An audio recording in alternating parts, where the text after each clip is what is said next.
अस्सलाम वालेकुम dear students. आज हमारा topic importance of equilibrium constant. Equilibrium constant की अहमियत। By knowing the numerical value of equilibrium constant of a chemical reaction, direction as well as extent of a reaction can be predicted.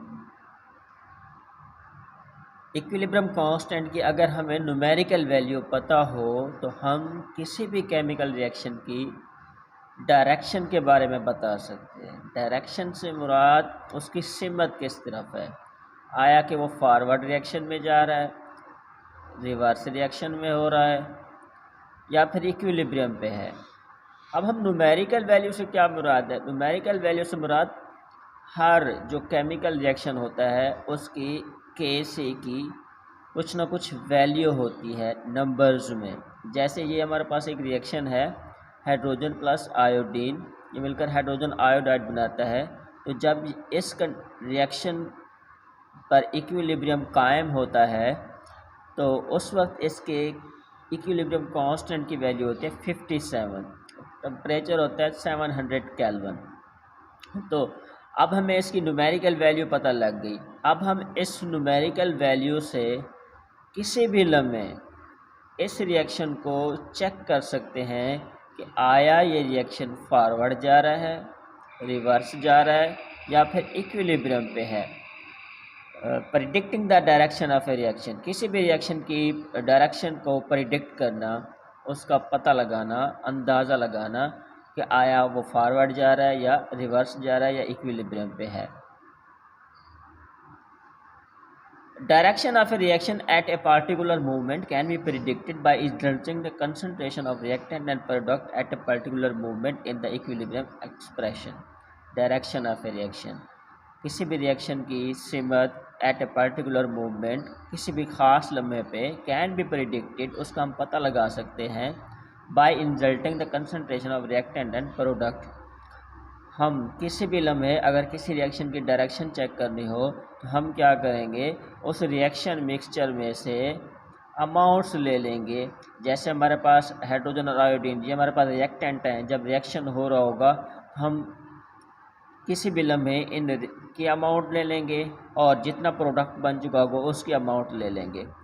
तो consider the gaseous reaction of hydrogen और iodine. इस example में फिर हम देखेंगे जब हम sample निकाल लेंगे ना, वो withdraw the sample from reaction mixture, इस रिएक्शन मिक्सचर से हम कुछ सैंपल निकाल लेंगे and determine the concentration of. फिर उस सैंपल में हम देखेंगे कितनी हाइड्रोजन है, कितने आयोडाइन है और कितना हाइड्रोजन आयोडाइड बना है, उसको हम चेक करेंगे।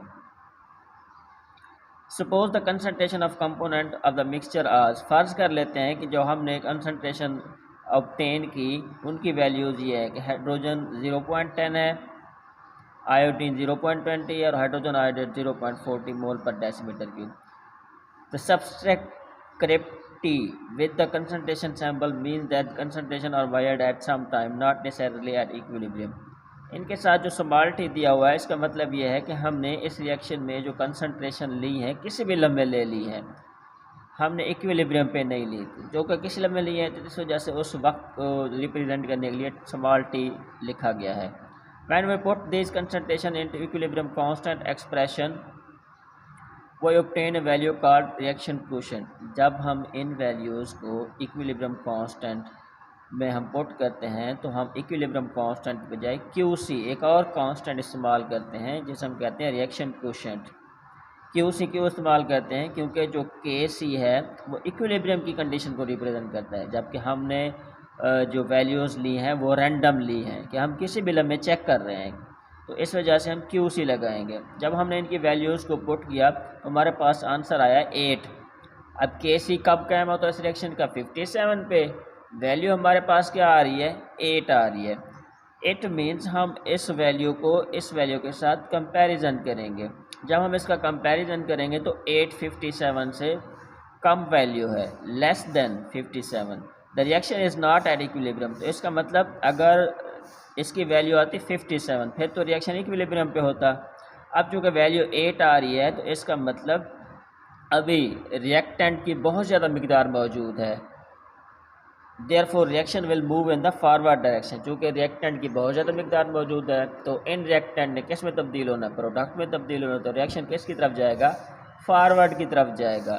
तो यहाँ से हम कुछ कंपैरिजन जो करते हैं QC का KC के साथ, तो हम वही make the following generalisation about the direction of reaction. तो हम कुछ असूल बना लेते हैं कि हम किस तरीके से इक्विलिब्रियम